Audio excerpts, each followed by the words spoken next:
দর্শক, ঈদের তৃতীয় দিনেও জাতীয় চিড়িয়াখানায় দর্শনার্থীদের উপচে পড়া ভিড়। চিড়িয়াখানার খবরাখবর জানাতে সেখান থেকে যুক্ত হচ্ছেন সহকর্মী তাওহিদুল ইসলাম। তাওহিদ, যে কোনো ছুটিতেই চিড়িয়াখানায় মানুষের উপচে পড়া ভিড় থাকে, এখন কি পরিস্থিতি দেখছেন?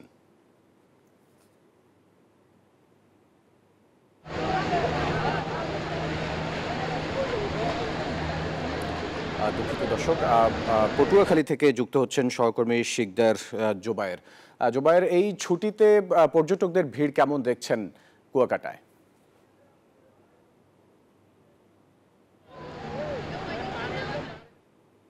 ঈদের তৃতীয় দিনে কুয়াকাটা সমুদ্র সৈকতে পর্যটকদের পদচারণায় মুখরিত রয়েছে। সৈকত জুড়ে রয়েছে হাজার হাজার পর্যটক। সকালে সূর্যোদয় দেখতে ভিড় করেছিল পর্যটকরা। এখনও পর্যটকদের অনেকটাই ভিড় রয়েছে। এখানের যে কুয়াকাটা সমুদ্র সৈকতের আশ্রে পড়া ঢেউ, এই ঢেউ দেখলে মনে হয় যেন কোনো চিত্রশিল্পীর অঙ্কন করা।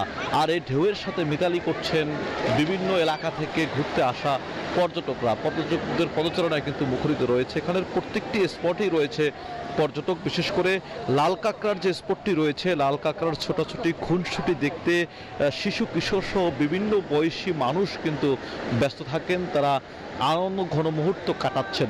আমরা এখান থেকে দেখছি অনেকগুলো টুরিস্ট বোট বিভিন্ন স্পটে ছেড়ে গিয়েছে। বিশেষ করে ঝাউবাগানে রয়েছে পর্যটকদের সমাগম, সোনারচর, হেয়ার দ্বীপ, এবং এখান থেকে প্রত্যেকটি প্রাকৃতিক সৌন্দর্যময় যে স্পটগুলো রয়েছে প্রত্যেকটি স্পটেই কিন্তু পর্যটকরা যাচ্ছেন।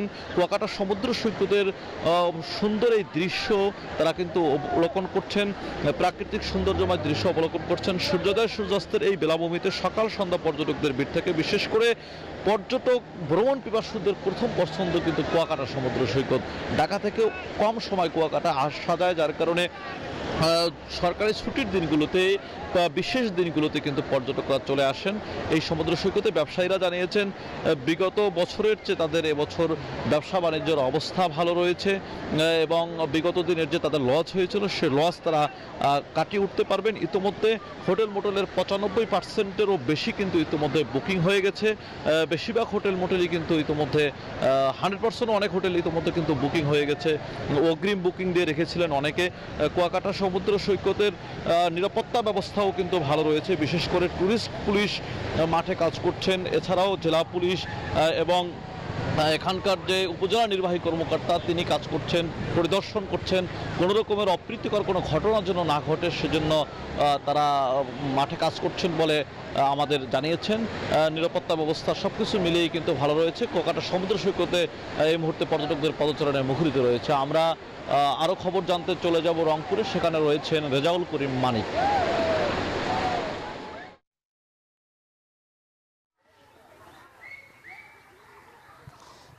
ধন্যবাদ শিকদার জুবায়ের। আপনি যেমনটি বলছিলেন কুয়াকাটার খবর, আমি রয়েছি উত্তরের একমাত্র সরকারি বিনোদন কেন্দ্র যেটি রংপুর চিড়িয়াখানা নামে পরিচিত।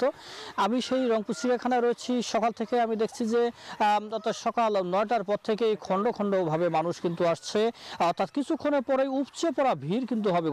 গত ঈদের দিন থেকেই আমরা যতটুকু জানি যে অর্থাৎ একমাত্র বিনোদন কেন্দ্র এই রংপুর চিড়িয়াখানায়, অর্থাৎ হাজার হাজার মানুষ অর্থাৎ বিভিন্ন প্রাণী দেখতে আসে এবং পরিবার পরিজনের সাথে ঈদের আনন্দ ভাগাভাগি করে নিতেই কিন্তু ছুটে আসেন এখানে। আমরা যদি বলি যে এই রংপুর চিড়িয়াখানাতে 31 প্রজাতির 260টি প্রাণী রয়েছে। একজনের সাথে একটু কথা বলতে চাই। এই যে সকালে আপনি এসেছেন আপনার স্ত্রী সন্তানকে নিয়ে, কোথা থেকে এসেছেন এবং কেন এসেছেন একটু বলবেন? আমি বগুড়া থেকে আছি স্ত্রী সন্তান নিয়ে। এই যে চিড়িয়াখানায় এখানে জীবজন্তুগুলো বাচ্চাগুলো দেখাবো, সেই জন্য দেখাবো জিনিসটা। ঈদের ছুটিতে বেড়াতে যাচ্ছি। কথা বলছিলাম একজনের সাথে, তিনি বগুড়া থেকে এসেছেন রংপুর চিড়িয়াখানার প্রাণী দেখার জন্য। আপনাকে যদি বলি যে অর্থাৎ এই চিড়িয়াখানায় উত্তর অঞ্চলের বিভিন্ন জেলা থেকে প্রতিদিন এই মানুষ আসছেন, ঈদে আসছেন। আপনি চাচা কোথা থেকে আসছেন? একটু বগুড়া থেকে এসেছি। এত দূর আসলেন বগুড়া থেকে 100 কিলোমিটার দূরে দেখার জন্য, চিড়িয়াখানা দেখার জন্য, স্বপ্নপুর এই দেখার জন্য আসছি। অসংখ্য ধন্যবাদ। আরেকজনের সাথে কথা বলছিলাম, তিনিও বগুড়া থেকে এসেছেন।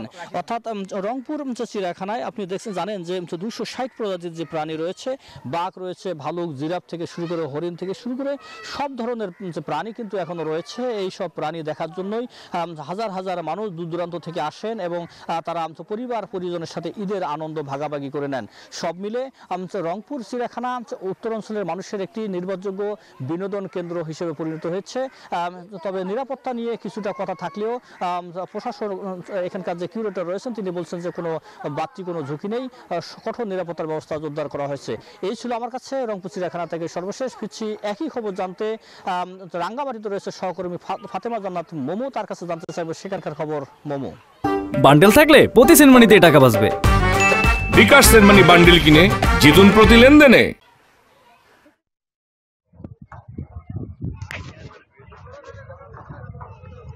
মানে ঈদের শুভেচ্ছা। আপনি যেমনটি জানাচ্ছিলেন, একই চিত্র রাঙামাটিতেও বিনোদন কেন্দ্রগুলোতে দর্শনার্থীদের ভিড় বাড়ছে বেলা শুরু হওয়ার সাথে সাথে।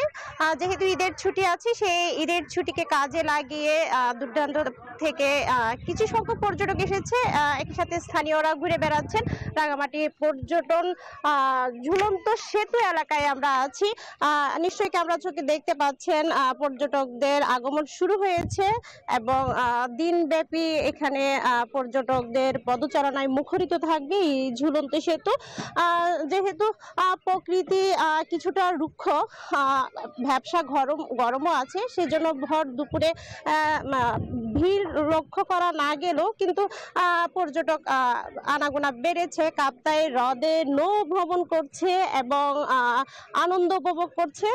শেষ সময়ের সেই ছুটিগুলোকে স্মরণীয় করার জন্য পরিবার পরিজন নিয়ে রাঙামাটির পাহাড়ে পাহাড়ে ঘুরে বেড়াচ্ছেন অসংখ্য পর্যটক এবং তাদেরকে নিরাপত্তা দেওয়ার জন্য জেলা পুলিশ সুপার ট্যুরিস্ট পুলিশের মাধ্যমে 4 স্তরের নিরাপত্তার ব্যবস্থা করেছে। শান্তিপূর্ণ পরিবেশে প্রকৃতির সাথে মিলেমিশে এখানকার জনজীবন এবং দূর দূরান্ত থেকে আগত পর্যটকরা প্রকৃতির সৌন্দর্য উপভোগ করছে, পরিবার পরিজন নিয়ে ঘুরছেন। রাঙামাটিতে অসংখ্য পর্যটন কেন্দ্র রয়েছে এবং শুধুমাত্র পর্যটন ঝুলন্ত সেতু নয়, Polwel park, DC bungalow park, Assam বস্তি, কাপ্তাই সড়ক, বিভিন্ন কেন্দ্র আছে, সেখানে পর্যটকদের আনাগোনা আমরা দেখতে পেয়েছি। তো রাঙামাটি থেকে এই ছিল আমার কাছে সর্বশেষ তথ্য। ফিরে যাচ্ছি স্টুডিওতে। ফাতেমা জান্নাত মোমো, আপনাকে ধন্যবাদ আমাদের সাথে যুক্ত হবার জন্য। দর্শক, এর আগে যেমনটি বলছিলাম, ঈদের তৃতীয় দিনেও জাতীয় চিড়িয়াখানায় দর্শনার্থীদের উপচে পড়া ভিড়। সেখানে আছেন সহকর্মী তাওহিদুল ইসলাম, আমরা সরাসরি যুক্ত হচ্ছি তার সাথে। তাওহিদ, সকাল থেকে জানাচ্ছেন চিড়িয়াখানার খবরাখবর, এই মুহূর্তে পরিস্থিতি কেমন দেখছেন? দর্শনার্থীদের সংখ্যা কেমন, কি বলছেন তারা?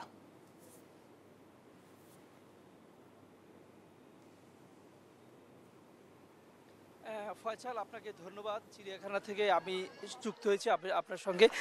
সকাল থেকে আমরা দেখছিলাম আসলে চিড়িয়াখানা খোলার সঙ্গে সঙ্গে কিন্তু এই চিড়িয়াখানায় উপচে পড়া ভিড়। ঢাকায় ঈদকে কেন্দ্র করে মূলত ঢাকায় যত বিনোদন পয়েন্টগুলো আছে, প্রত্যেকটা পয়েন্টেই কিন্তু মানুষের ভিড় থাকে আনন্দ বিনোদনের জন্য। কিন্তু এই চিড়িয়াখানায় সব থেকে, ঢাকার মধ্যে সব থেকে বেশি এই ভিড়টা চিড়িয়াখানায়। এখানে সকল বয়সের, সকল শ্রেণীর মানুষ কিন্তু এই চিড়িয়াখানায় এসেছেন, এই পশু প্রেমীরা এই চিড়িয়াখানায় দেখতে এসেছেন। কিন্তু সবাই মূলত আসলে নিজের শিশুদের, বাচ্চাদেরকে কেন্দ্র করে এসেছেন। সবার সাথেই আমরা দেখছি ছোট ছোট শিশুরা আছেন, তাদেরকেই মূলত অভিভাবকরা দেখাতে নিয়ে আসছেন। চিড়িয়াখানার পশুদের সঙ্গে, বিভিন্ন প্রাণীর সঙ্গে, পাখির সঙ্গে তারা পরিচয় করিয়ে দিতে আসছেন। তারা বলছেন, আসলে আমরা কিছু দর্শনার্থীর সঙ্গে কথা বলছিলাম, তারা বলছেন যে সারা বছর তারা সুযোগ হয় না বা সুযোগ হইলেও এখানে আসতে পারে না যানজটের কারণে। এখন যেহেতু ঈদের একটা লম্বা ছুটি চলে এবং ঢাকা শহরে যানজট মুক্ত, তাই তারা সেই সকাল থেকেই ছুটে আসছেন এবং ঈদের দিন থেকেই কিন্তু এই চিড়িয়াখানায় উপচে পড়া ভিড় আমরা দেখছি। আজকে ঈদের তৃতীয় দিন ভিড়টা কিন্তু কমেনি, আরও বেড়েছে।